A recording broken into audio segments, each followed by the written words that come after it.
Hello friends, planet यूजे रहस्य में आपका स्वागत है। 6 करोड़ साल पहले डायनासोर्स के मैस एक्सटिंक्शन के जस्ट बाद अमेरिकन कॉन्टिनेंट्स में विशालकाय सांपों का राज शुरू हो गया था।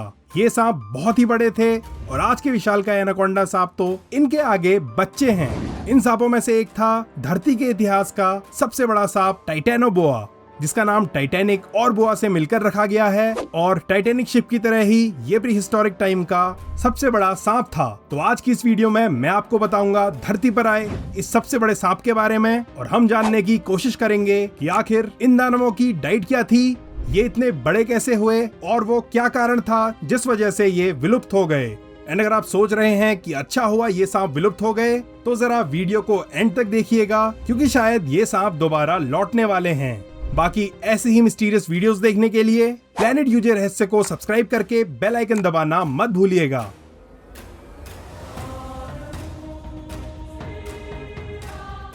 21वीं सदी की शुरुआत में सेराजोन कोलंबिया की एक कोल माइन में आर्कियोलॉजिस्ट्स ने करोड़ों साल पुराना विशाल फॉसिल डिस्कवर किया। वो फॉसिल था एक बहुत ही विशालकाय और बड़े सांप का स्केलेटन जो साइज में एक बस जितना बड़ा था और इस कंकाल ने सबके होश उड़ा दिए थे।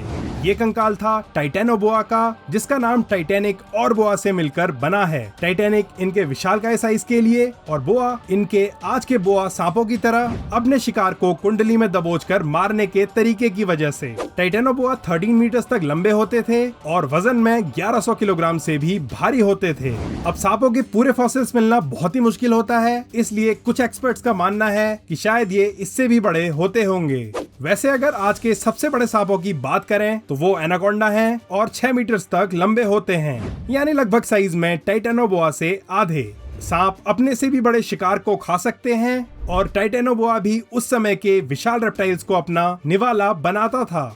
और ऐसा माना जाता है कि टाइटेनोबोआ पानी के अंदर ही ज्यादा शिकार करते थे और इनका फेवरेट फूड उस समय के विशाल कछुए, जायंट मगरमच्छ और अन्य बड़े जीव होते थे। लेकिन आपको एक बात जानकर हैरानी होगी कि आज के सांपों की तरह इनमें जहर नहीं होता था और इसी वजह से ये अपने शिकार को कुंडली में लपेटकर उसका दम घोटकर उसकी जान ले लेते थे। देन अपने रेजर ब्लेड से भी ज्यादा तेज दांतों से ये इवन कछुए और मगरमच्छों को चीर फाड़ के खा जाते थे। आज के सांपों की तरह ही इनके जबड़े फ्लेक्सिबल होते थे, जिससे बड़े बड़े शिकार भी इनका निवाला आसानी से बन जाते थे।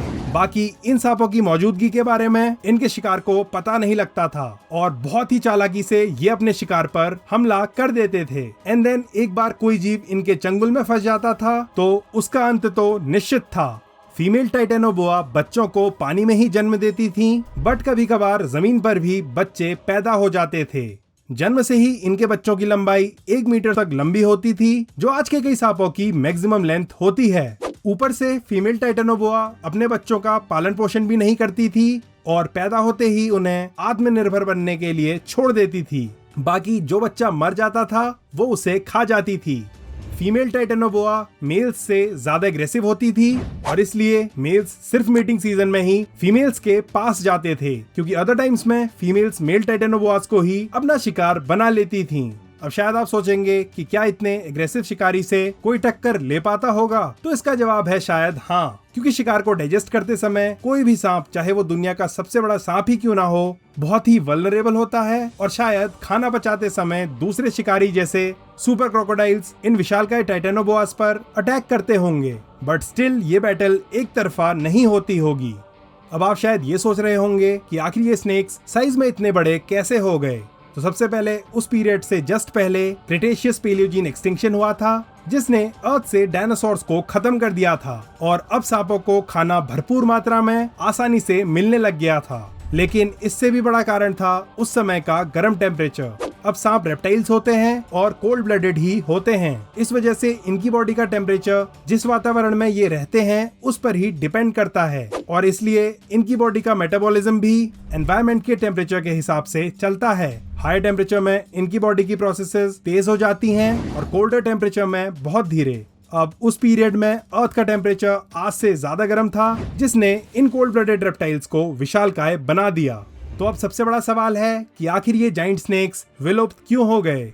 वैसे तो आज भी वैज्ञानिक इनके एक्सटिंक्शन के रीजन के बारे में श्योर नहीं है, पर एक थ्योरी के हिसाब से अर्थ का ग्लोबल टेम्परेचर कम होने लग गया था और इस चेंज को ये स्नेक सर्वाइव नहीं कर पाए। अब शायद आपके माइंड में एक सवाल आएगा कि क्या धरती पर विशालकाय टाइटेनोबोआ जैसे सांप दोबारा लौटेंगे? तो कुछ एक्सपर्ट्स का मानना है कि शायद भविष्य में टाइटेनोबोआ जैसे विशालकाय स्नेक्स दोबारा अर्थ पर इवॉल्व हो जाएं, क्योंकि ग्लोबल वार्मिंग की वजह से अर्थ का टेम्परेचर बढ़ रहा है, जो इन कोल्ड ब्लडेड रेप्टाइल्स के लिए अच्छा है। और अगर आप ये सोच रहे हैं कि कार्बन डाइऑक्साइड का बढ़ता हुआ लेवल इनका कुछ बिगाड़ पाएगा, तो आप गलत हैं, क्योंकि टाइटेनोबोआ के समय भी अर्थ पर कार्बन डाइऑक्साइड का लेवल आज से 50% ज्यादा था।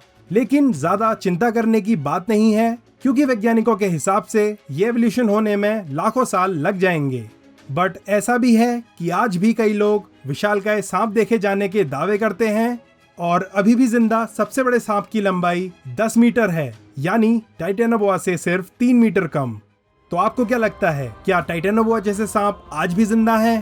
Please be sure to tell us in the comments. और ऐसे ही रहस्यमयी वीडियोस देखने के लिए प्लेनेट यूजे रहस्य को सब्सक्राइब करके बेल आइकन दबाना मत भूलिएगा।